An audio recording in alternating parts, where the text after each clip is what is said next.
The 5 films nominated for an Academy Award this year for visual effects were each selected for their own unique reasons. But what they all do share in common is that they show technical artistry that is exceptional, and usually they use some new techniques that people haven't actually seen before. This is Kevin Bailey. He's worked on some of Hollywood's biggest movies. There's some really fun stories about how each one of these films was made. Let's break down this year's Oscars VFX standouts.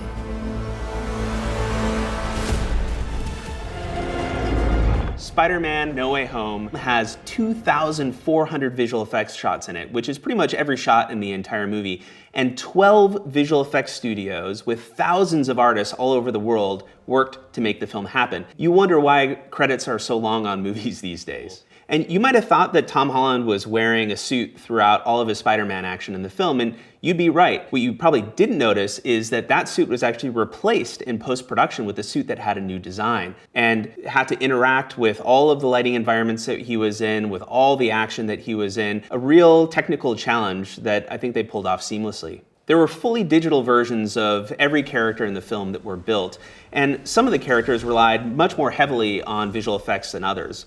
Electro and Sandman are 2 examples of that. And those 2 characters are driven by what we in the industry called FX simulations. The dust and the lightning, they're natural phenomena that are actually simulated by the computer using the laws of physics to make them look real. A lot of people think about the Visual Effects Award as a technical award, but the Academy really considers whether the visual effects were used for a good purpose. Spider-Man deserves to be on this list based on its creative and technical merits, and it obviously killed it at the box office. And I've got to say that it's really, really nice to see such a fun, wholesome film as part of the list of nominees. No Time to Die is the latest in the James Bond series of films. It's actually the first James Bond film to be nominated for this award since Moonraker, so it's been a while. What makes this film really stand out amongst the other 5 is that the visual effects are there to really be invisible and to support the story rather than be the story. A lot of the illusions in this film really came as a collaboration between 3 different teams. The stunts team, the visual effects team, and the special effects team. Special effects and visual effects, they often get used interchangeably, but they're 2 very different things. Special effects happen in the real world, visual effects happen in the computer after the fact. For example, there's a scene where a fishing trawler is sinking with James Bond trapped inside of it. And in order to do that, when we're inside the ship, the special effects team built a giant 50-foot long version of the boat that they could submerge 20 feet into a water tank on a soundstage, and they could rotate it 360 degrees to really enhance the sense of peril. For every shot that was outside, though, it was a completely digitally created version of the ship made by visual effects studio DUNE.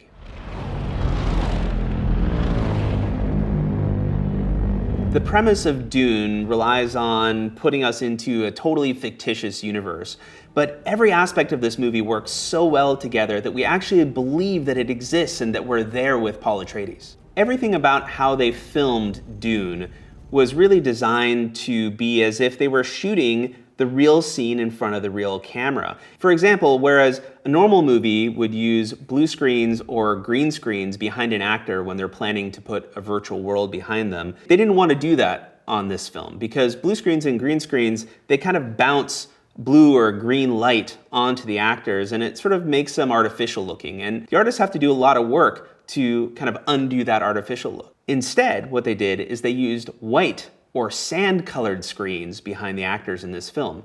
Now, that made the jobs of the compositor, whose job it is to put the virtual background behind the actor, quite a bit harder. But as they say, no pain, no gain. And as a result of it being sand-colored light bouncing onto the actors instead of green or blue light, once the compositor was done with their job, the shot just looks completely natural, as if you shot it right there in the desert. The dragonfly-inspired flying machines that they fly on Arrakis are called ornithopters. And the production actually built a bunch of life-size, full-scale ornithopters so that the actors would have something to sit in and touch. And they would fly those things around on cranes or attach them to motion bases, which are these big mechanical hydraulic machines so they can move them around and have the actors actually believe that they're flying around in these things. For scenes that required digital ornithopters, the production still went through the trouble of shooting real helicopters in the shots, and then they replaced them with the digital ornithopter. Now you might say, well, why did they go through the trouble of shooting a real helicopter? Well, by doing it that way, we make sure that the shot looks plausible because it was something that was actually filmed for real. The imperfections in the camera motion and the vehicle motion, they all kind of tell our human brain that it's real. The shot really looks plausible because of the fact that the ornithopter's motion is based on a real helicopter and the camera is moving in the way that a real camera would move. And the imperfections involved in all of that really would be impossible to create by a visual effects artist from scratch.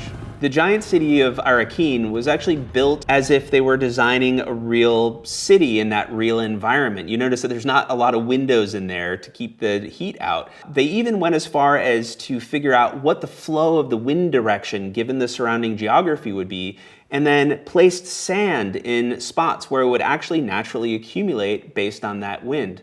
And when the visual effects studio DUNE built the city, they also had to build it with destroying it in mind because the Harkonnens were going to come and unleash missiles and a giant laser on it and tear it apart. The scale of the world of Dune was incredible.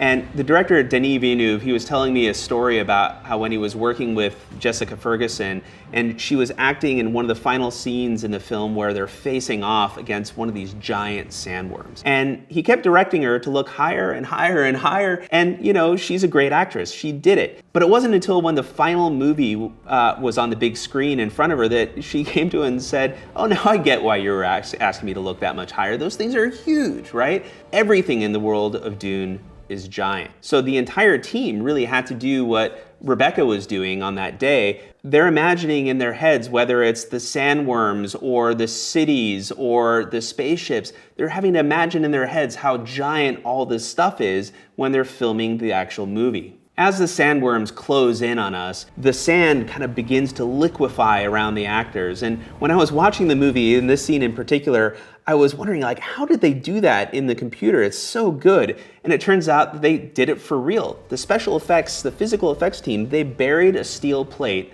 underneath the sand and then vibrated it intensely. And that created this really cool pattern on the surface and caused the actors to really sink into the sand. Dune was a film where not only was the directing and acting superb, but all of the crafts, visual effects, special effects, cinematography, sound, music, they all worked together and they clicked in a way that really every craft elevated every other craft to create a work of art. What happens if we don't stay in the pocket? The forest eats us. Eats us? What does that mean? Shang-Chi and the Legend of the Ten Rings really belongs on this list because of the fantastical worlds that are created really from scratch in the film, along with a kitchen sink variety of characters and natural effects that are in the movie. Even though the worlds themselves were oftentimes fully digitally created, the team opted to shoot real people or real vehicles in a field instead of creating everything from scratch. And a good example of this is our introduction to the mythical location of Ta Lo. We follow a car through, a few bamboo shoots that they had there on stage. But you look at the final film and it's a giant bamboo forest with a lake and mountains, right? And the reason they do this is because if we have reality to test ourselves against, that helps us make the end result look as real as it possibly can. The martial arts work in the film is beautiful, and it is augmented by swirling leaves and dust that help to make really magical choreography look actually magical. One of my personal favorite moments from the film, even though it's really short, so beautiful, is when water starts to emanate from a room and hangs in midair, and the actors actually get to interact with it in a way that is just beautiful and emotional. There are a lot of really fun mythical characters, including Morris, who's Ben Kingsley's sidekick. What the hell? What the frick? Oh! What is that? Who it manages to somehow be extremely cute and funny despite the fact that he doesn't have a face. Now for animators that are the ones responsible for bringing these characters to life, bringing that level of emotion across without the character having a face is a pretty tall feat. Not all of the visual effects in Shang-Chi were of the fantastical variety. Some of them were more invisible. For example, some of the more elegant and long stunt fight scenes involved stunt actors and martial artists doing the fights. And then the teams used deepfake technology, artificial intelligence-driven technology, to take the faces of our hero actors and transpose them onto the martial artists. All of that combines to make Shang-Chi a fast-paced, visual spectacle that really has the kitchen sink's worth of visual effects techniques in it.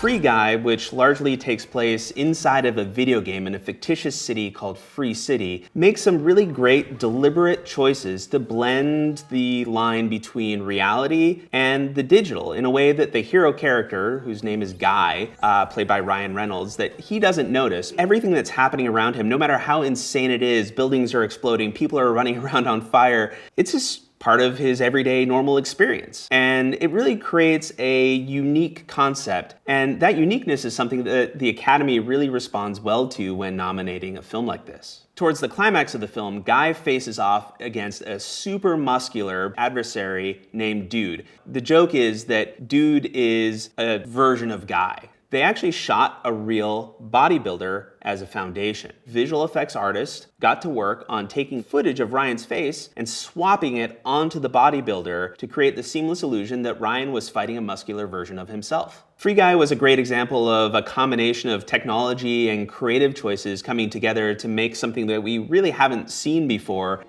It's fake! We don't matter! That building, that's fake! This street, it's fake! That car! The thing I love about this list of nominees is that every one of these films is on here for a different reason. They all made great choices about which techniques and tools to use to tell their specific stories. And I really enjoyed watching these films and talking about them, and hope you enjoyed learning a little bit more about how they were made.